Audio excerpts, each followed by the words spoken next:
सामने हम लोग बात कर रहे हैं, तो उसी को फोकस करने का हम लोग कोशिश कर रहे हैं। मैं बोल रहे हैं तो हम लोग भी तो आप लोग के पास बोल रहे हैं।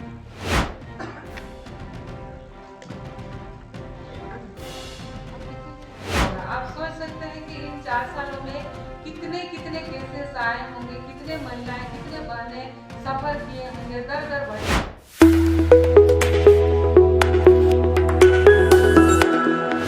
सभी हमारे मीडिया के बंधुगण, हम लोग इस नए साल में मेरे साथ आप लोग पहली बार मिल रहे हैं, इसीलिए आप सभी को नववर्ष की बहुत बहुत शुभकामनाएं। जैसे कि आए दिन हम सभी लोग देख रहे हैं कि सरकार अपने इन 4 सालों का कार्यकाल पूरा कर लिया है और अपने तरीके से जनता के बीच में जिस तरह से आंख में धूल झोंक कर सत्ता में आने का उन्होंने काम किया था, अभी फिर से वही काम उन्होंने शुरू किया है कि सरजमीन पर आप देखेंगे तो उनका काम कुछ दिखता नहीं है, लेकिन खाता बही में आप देखेंगे तो वो अपना काम गिनाने जरूर लग जाते हैं।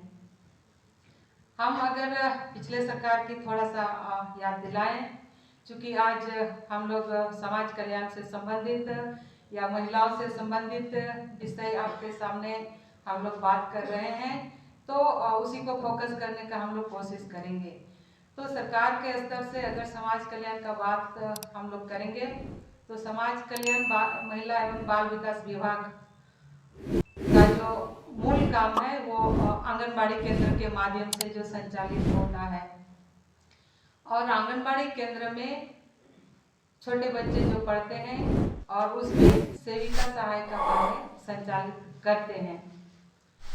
सेविका सहायिका को अगर अभी आप लोग देखेंगे, पिछले सरकार ने जब रघुवर जी मुख्यमंत्री हुआ करते थे तो इस राज्य में आप लोग को ध्यान में होगा कि कुपोषण किस हद तक बढ़ा हुआ था।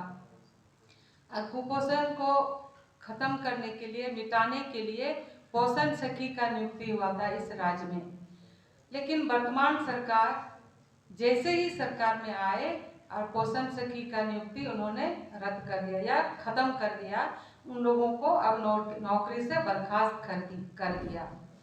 तो मेरे ये कहने का मतलब है, ये मैं जिस तरह से अपने चुनावी वादों में महिलाओं के साथ भी उन्होंने वादा किया था हम ये करेंगे वो करेंगे, लेकिन ऐसा उन्होंने कुछ नहीं कर पाया, और जो अभी भी वो बातें जो बोल रहे हैं वो झूठ बोल बोल के लोगों को दिग्भ्रमित करने का उन्होंने काम करना शुरू कर दिया है। हम बताना चाहते हैं कि मुख्यमंत्री सुकन्या योजना जो शुरू हुआ था, पिछले सरकार ने शुरू किया था, लेकिन वर्तमान में उस योजना का नाम बदलकर सावित्रीबाई फुले के नाम से लागू है, चालू किया गया है। लेकिन हमारा ये कहने का मतलब है, आपका योजना तो वही है, लेकिन नाम बदल के आप क्या करना चाहते हैं? बोतल वही है, आपने ढक्कन सिर्फ बदल दिया है। तो इन्होंने इस तरह का काम किया है। पिछले सरकार ने जीरो वर्ष से शुरू किया था यह पैसा देने का, जो एक स्लॉट में 5-5 हजार दिया जाता था, और इस सरकार में 8वां क्लास से देना शुरू किया है। तो अगर जो गरीब लोग हैं तो पहला से 8वां तक वो कैसे भेजेगा, कैसे पढ़ाएगा? कोई सीधा तो 8वां क्लास में भर्ती नहीं होगा। तो ये एक तरह से, इसीलिए हम बार बार बोल रहे हैं, लोगों को दिग्भ्रमित कर रहे हैं, उनके आंख में धूल झोंकने का वो काम कर रहे हैं। आज वो योजना बिल्कुल बंद हो गया, इस सरकार ने वो योजना को बंद कर दिया। उसमें किशोरियों के लिए और परित्यक्ता ये दो बहनें उससे लाभान्वित होते थे, लेकिन आज के समय में यह योजना भी उन्होंने बंद कर दिया। महिला किसी भी रूप में सुरक्षित नहीं, महिला किसी भी रूप में सुरक्षित नहीं है। अगर हम लोग कहेंगे कि महिलाएं आगे पढ़ लिख के आगे बढ़े या फिर संपत्ति अर्जित करे, ऐसा भी हम लोग मान सकते हैं। तो यह सरकार को ये भी बर्दाश्त नहीं हो पा रहा है कि आप याद करिए कि 1 रुपया में 50 लाख तक का रजिस्ट्री महिला के नाम से होना था, या पूर्व के सरकार ने लागू किया था। लेकिन जैसे ही वर्तमान सरकार में आई, सत्ता में आई, और इस योजना को उन्होंने बंद कर दिया। राज्य में आपको याद होगा महिला इंजीनियरिंग कॉलेज जो खुला था, इसको भी इन्होंने बंद कर दिया। पहला इंजीनियरिंग कॉलेज खोला था, लेकिन उन्होंने इसको भी बंद कर दिया। हम इसीलिए बार बार बोल रहे हैं, महिला आयोग का इन्होंने अभी तक गठन नहीं किया। महिला आयोग का अब 4 साल से ऊपर हम लोग प्रवेश कर गए।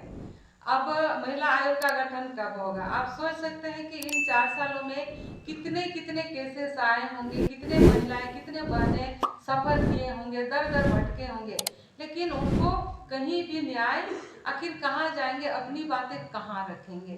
तो सरकार को इसकी चिंता बिल्कुल ही नहीं है।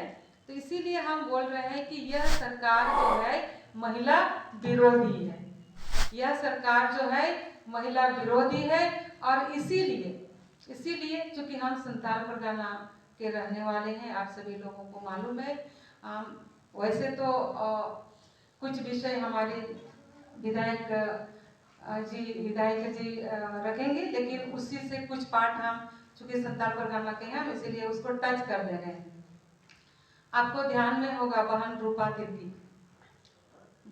तिर्की का हत्या होता है, जो साहिबगंज जिला में कार्यरत थी। हम सभी को याद होगा संध्या टोकनो का भी घटना, किस कदर मारा गया। हम सभी को याद होगा दुमका में अंकिता की घटना, जो पेट्रोल से जला दिया जाता है। हम सभी को याद होगा दुमका की एक और आदिवासी बहन थी, जिनको जो प्रेग्नेंट थी, और उनका हत्या करके उनको फांसी पर लटका दिया जाता है। तो इस तरह का कितनी घटनाएं हैं, और इसीलिए हमने कहा कि कोई भी बहन सुरक्षित नहीं है। वैसे तो राज्य के एक जनता सुरक्षित नहीं है, और बहनें तो विशेष करके सुरक्षित नहीं है। तो हम इसीलिए करार दे रहे हैं, यह सरकार सिर्फ और सिर्फ लोगों को दिग्भ्रमित कर सकते हैं, लोगों के आंखों में धूल झोंक सकते हैं, और यह सरकार नौकरी छीनने वाली सरकार है। यह सरकार महिला विरोधी सरकार है। इन्हीं शब्दों के साथ अपने वाणी को विराम देते हैं। बहुत